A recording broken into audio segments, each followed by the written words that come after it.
Bonjour et bienvenue dans le podcast Écoute-toi, le podcast qui parle de psychologie et de développement personnel. Je suis Aurélie, psychologue et praticienne en hypnose. J'accompagne les femmes en démarche minceur à lever les blocages psychologiques et à reprendre confiance en elles. Bonjour à tous, j'espère que vous allez bien. Je suis ravie de vous retrouver dans cet épisode numéro 27 du podcast Écoute-toi. Et aujourd'hui, on va parler du regard des autres et plus précisément répondre à la question comment se détacher du regard des autres.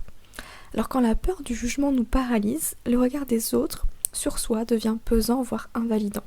On y accorde beaucoup trop d'importance et au final on risque de passer à côté de notre propre vie par peur du regard qui induit implicitement le jugement des autres sur nos décisions, nos choix et au final notre vie.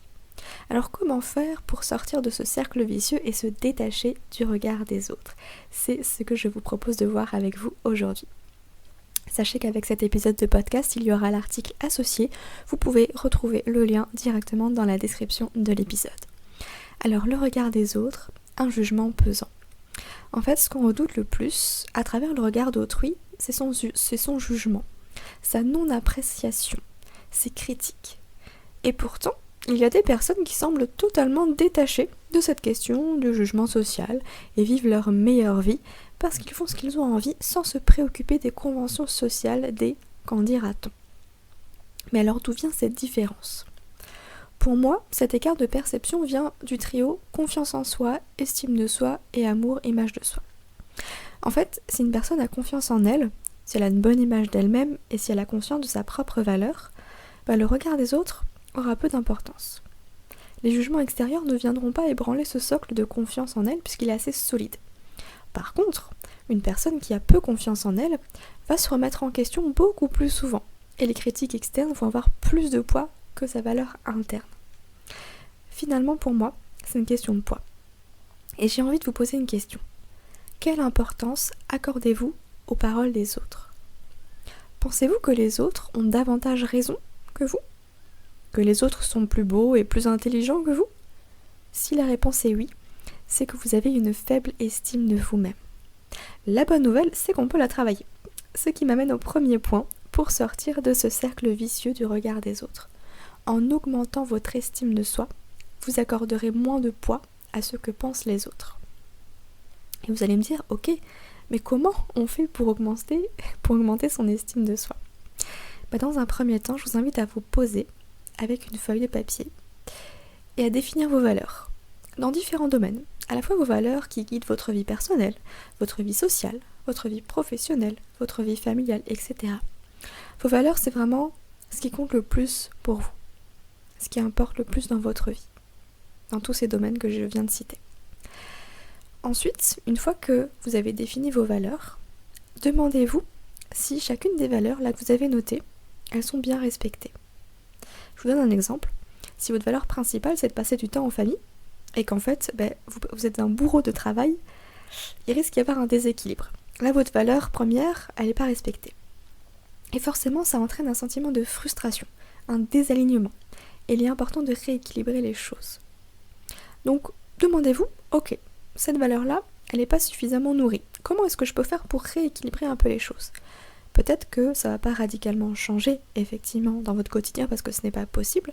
Néanmoins, vous pouvez peut-être vous fixer une heure définitive à laquelle vous n'allez plus travailler le soir.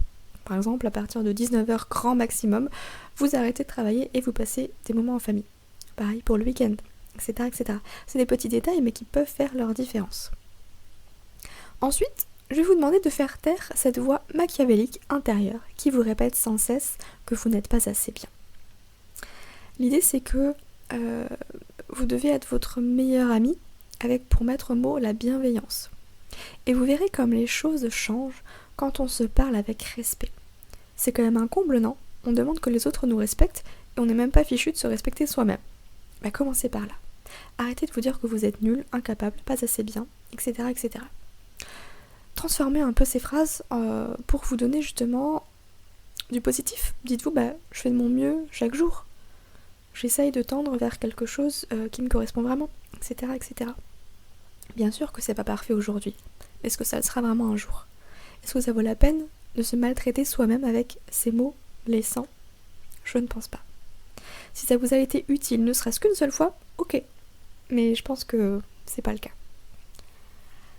Ensuite, la deuxième chose qui fait que vous accordez trop d'importance au regard des autres, c'est le fameux piège de la comparaison. Et donc là, la deuxième chose que j'aimerais vous inviter à faire, c'est de cesser de vous comparer. Je m'explique. Quand on ne se sent pas à la hauteur, ou que l'on n'ose pas se lancer dans un projet par exemple, c'est parce qu'on pense que les autres sont meilleurs que nous à ce jeu-là. Mais à quel jeu en fait ? Au jeu de la vie. Celui qui réussit le mieux.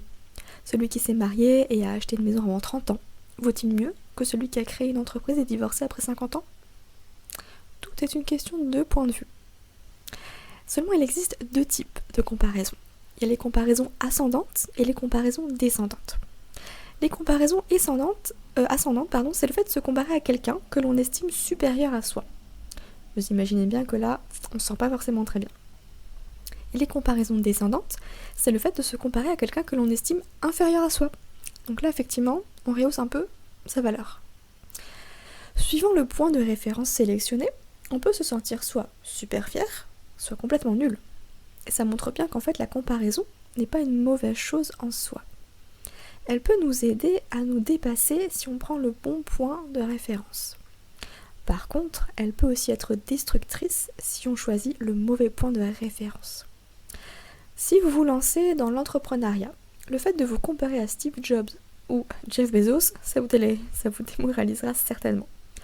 En revanche, si vous avez en tête que la majorité des entreprises ferment au bout de 3 ans et que vous êtes toujours là après 3 ans, c'est plutôt valorisant, n'est-ce pas ? Prenez donc conscience de vos points de référence quand vous vous comparez afin de rééquilibrer les choses. On ne se compare pas à un champion olympique quand on commence un nouveau sport. Ça paraît évident, mais en pratique, c'est autre chose. On a tendance à perdre notre objectivité quand il s'agit de nous-mêmes. Alors pour ça, n'hésitez pas à faire appel à de l'aide extérieure pour avoir le regard le plus neutre possible. Demandez à vos amis, à votre famille de tirer un peu la sonnette d'alarme quand vous avez tendance à vous comparer à quelque chose qui n'est absolument pas comparable.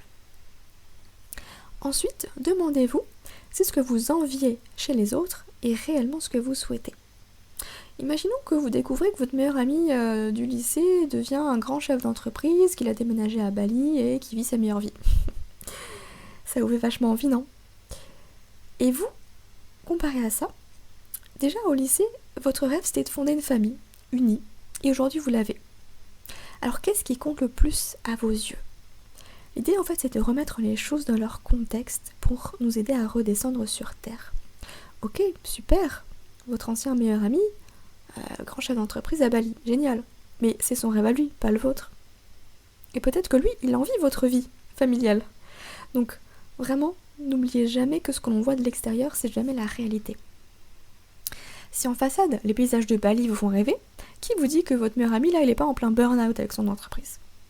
Et d'ailleurs, c'est exactement la même chose avec les réseaux sociaux. D'ailleurs, l'ère du digital n'aide pas pour se détacher du regard des autres puisque nombreux sont ceux qui désormais exposent leur vie sur le web. À coup de « Ah, moi j'ai réussi, t'as vu ?» Alors, prenez du recul, vraiment. Et n'oubliez pas que 10 minutes de partage de vie incroyable dans 24 heures peut cacher 23 heures de dépression. Et ça, on l'oublie souvent. Alors concrètement, on fait comment pour se détacher du regard des autres ? Eh bien, comme je vous l'ai dit au début de ce podcast, la première chose, c'est de redéfinir ses priorités. Qu'est-ce qui est le plus important dans votre vie ? Alors, je vous donne la réponse. Eh bien, c'est vous. Et je vais vous poser maintenant 3 questions assez impactantes et vous laisser là-dessus pour vous inciter à réfléchir vraiment pour la suite. Allez-vous laisser les autres vous empêcher de vivre votre vie ? Préférez-vous mourir avec les regrets de ne pas avoir réalisé vos rêves par peur du jugement des autres ? Vous êtes sur cette terre pour servir les autres ou vivre votre propre vie ? Je vais vous laisser là-dessus. L'idée c'est de rééquilibrer la balance de votre vie et vous autoriser enfin à vous choisir vous.